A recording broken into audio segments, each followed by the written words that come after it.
Hai teman-teman, apakah kita bisa menyembuhkan sakit kepala tanpa obat?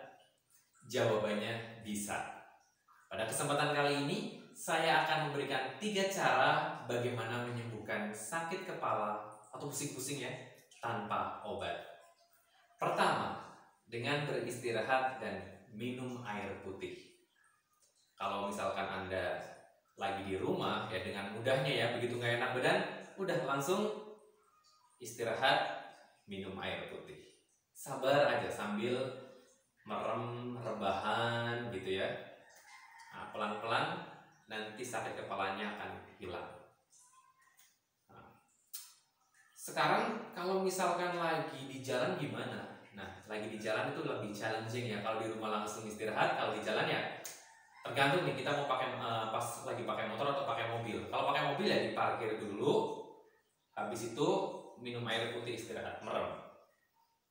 Nah, lain halnya kalau misalkan kita pakai motor ya. Berarti kalau pakai motor kan kita nggak mungkin kayak mobil terus diparkir kita istirahat ya, nggak mungkin ya, kita nggak mungkin bisa istirahat di motor.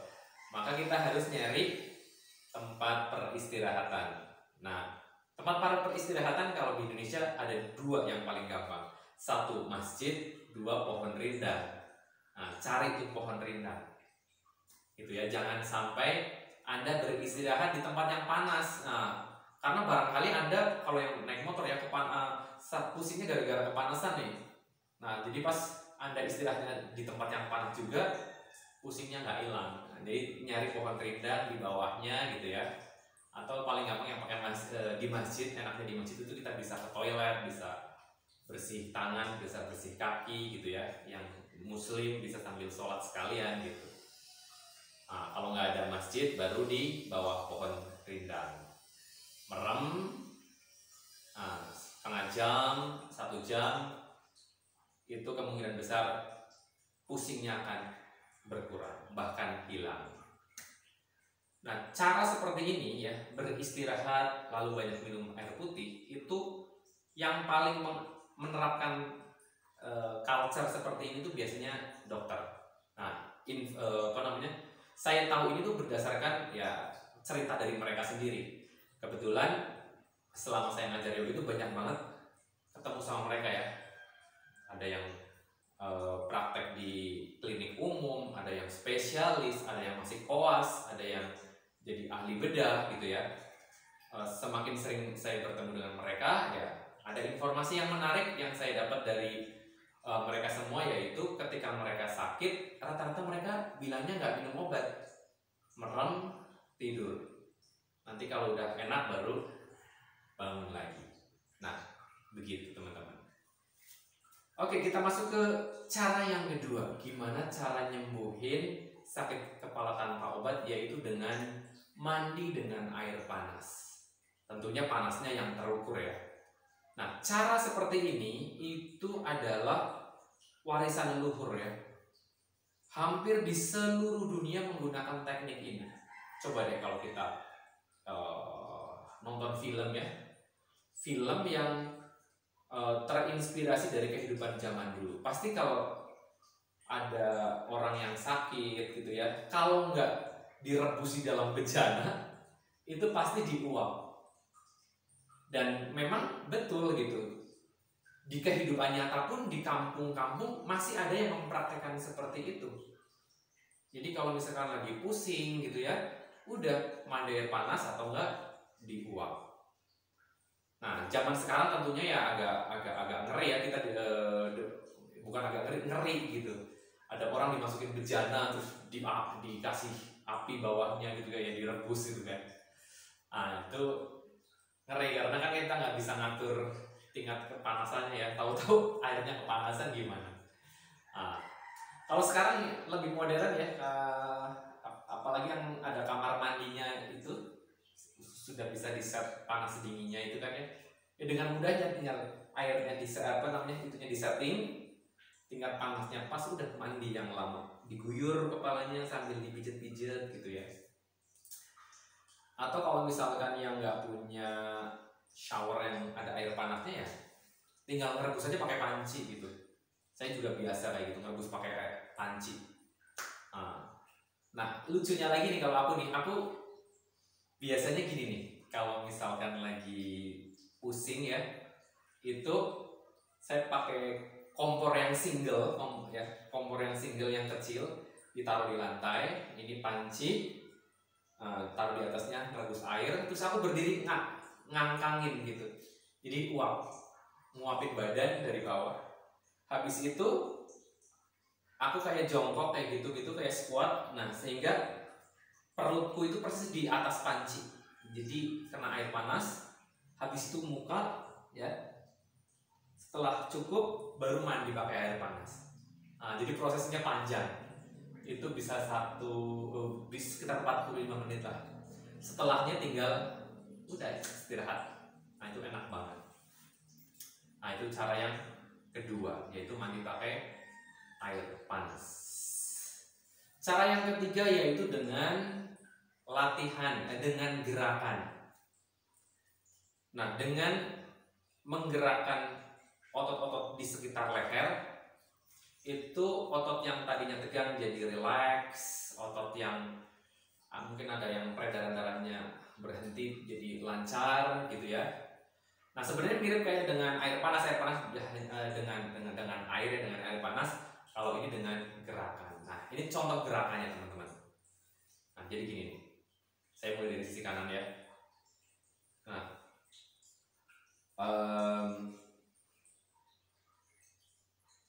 gini, angkat, terus lehernya ditekan ke arah bahu, turun bahu, bawa kepala ke arah sana. Nah, kepalanya ke arah sana, bahu kanannya ke bawah. Diulang lagi, angkat bahu, jepit lehernya, tekan lehernya ke arah bahu, lalu turunin bahu ke bawah, bawa kepala ke sana. Jadi saling berlawanan arah ya, bahu ke bawah, kepalanya ke sana supaya lehernya panjang. Diulangi lagi, turun bahu, kepala ke samping, menjauh dari bahu kanan.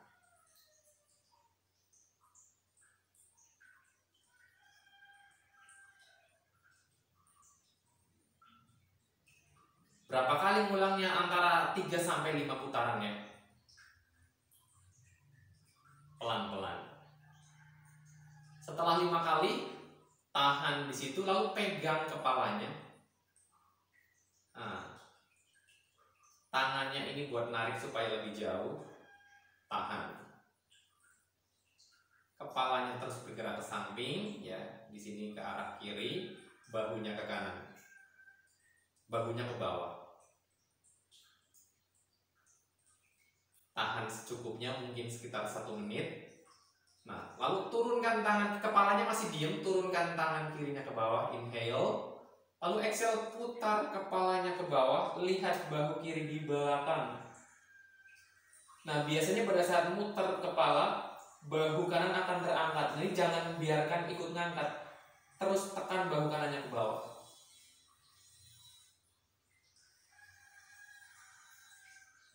Lalu pelan-pelan bawa kembali ke tengah.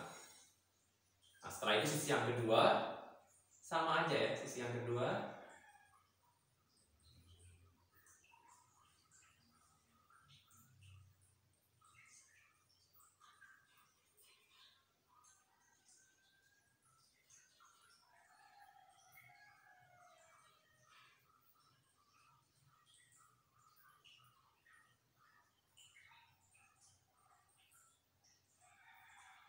Ya, 3-5 putaran, lalu pegang kepalanya, jauhin.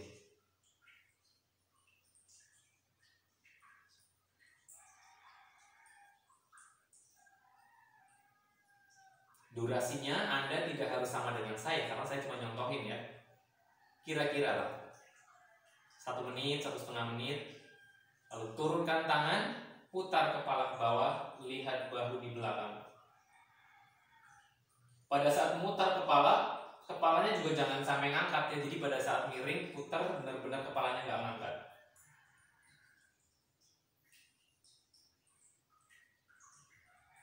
Oke.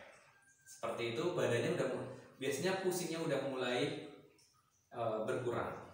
Ditambah lagi dengan gerakan ini. Jadi setelah barusan ya kanan kiri gerak, tambah lagi seperti ini. Dari badannya, kepalanya miring, lalu dagunya angkat. Lihatnya ke atas agak ke belakang. Lalu lihat ke depan lagi. Pada saat lihat ke depan, kepala miring kayak gini. Lalu angkat lagi dagunya. Lalu ke depan lagi. Lalu angkat. Nah, ini sekitar 5-10 putaran. Setelah itu, kalau ini kan aku miringnya ke kiri. Nah, kalau miringnya ke kiri setelah 5 atau 10, tekan dagunya ke dada kiri, tangan kiri dari atas. Tarik sedikit atau dorong sedikit dagunya ke dada kiri.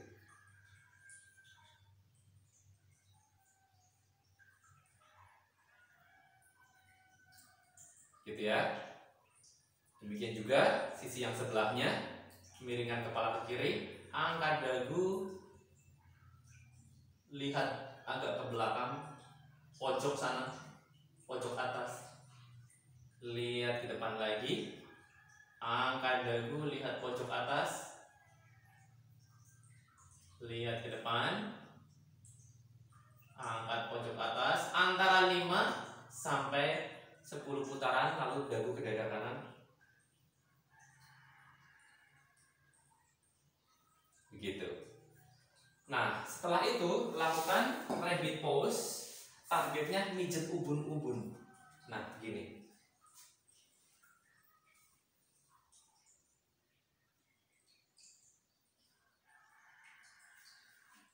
Tahan lama, 2 menit juga nggak apa-apa. Setelah itu lakukan halasana. Halasananya ada 2 ya. Boleh yang tangannya lurus ke belakang atau yang tangannya di samping kaki.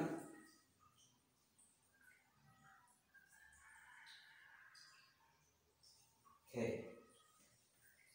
Seperti itu. Biasanya kalau sudah melakukan rangkaian yang barusan saya contohin, pusingnya akan berkurang. Ingat ya, barusan yang saya praktekkan durasinya itu tidak harus sama ya, bahkan ada beberapa yang saya itu durasinya kecepatan, nanti bisa disesuaikan dengan kebutuhan. Nah, sekarang pertanyaannya, kalau misalkan saya udah berusaha ngobatin sakit kepala tanpa obat, tapi ternyata nggak sembuh, apakah saya harus bersikeras, kekeh, nggak pakai obat, atau gimana? Nah, kalau aku saranin ya, kalau misalkan nah udah seharian ya, misalkan sakitnya itu pagi-pagi, nyampe sore nggak sembuh ya, aku saranin pakai obat ya. Bahkan kalau nyampe besoknya lagi atau misalkan nyampe malam sakit kepalanya nggak sembuh, ya bukan hanya pakai obat lagi ya, malah aku bahkan bisa menyarankan ke dokter gitu. Kenapa seperti itu? Karena ya dokterlah yang akan tahu sebenarnya sakitnya seperti apa. Kalau misalkan ternyata sakitmu itu karena kekurangan misalkan kandungan dalam darah, itu kalau apa ya, hemoglobin atau apa nih? Kalau yang DB itu yang itunya turun, contohnya kayak aku dulu waktu kena DB, itu ada sesuatu yang turun ya, zatnya aku lupa dalam darah. Ya mau minum sebanyak apa namanya, apapun kayak gitu ya. Waktu itu kayaknya agak, aduh nggak ngerti deh. Pokoknya intinya kalau misalkan dalam batas waktu itu kita sakitnya nggak berkurang ya langsung ke dokter gitu ya, gitu aja sih. Nah, minimal kan kalau misalkan kita sudah melakukan hal-hal yang tadi diterapkan, kalau memang sudah tiba-tiba sembuh kan jadi jumlah memasukkan zat kimia ke dalam tubuh jadi berkurang ya nggak sih? Nah, gitulah targetnya seperti itu. Nah, kalau misalkan ada yang tanya gimana kalau contoh yang ketiga-tiganya digabung jadi satu. Jadi misalkan kalau begitu pusing, itu semua ketiga hal yang ada dalam video ini dipraktekin. Ya itu bagus-bagus saja, malah aku saranin seperti itu. Contoh di tiba-tiba Anda pusing ya di jalan, terus udah dekat rumah, nyampe rumah, terus mandi air panas ya. Setelah mandi air panas terus melakukan beberapa gerakan ya. Setelah melakukan beberapa gerakan sambil banyak minum air putih, habis itu tiduran, istirahat. Itu digabung jadi satu, itu keren. Gitu teman-teman, mudah-mudahan bermanfaat. Kalau Anda merasakan manfaat dari video ini, silahkan komen di bawah, habis itu di-share ke orang lain. Jangan lupa like and subscribe. Saya Nas, selalu sehat, selalu fit, salam Fit to Freedom.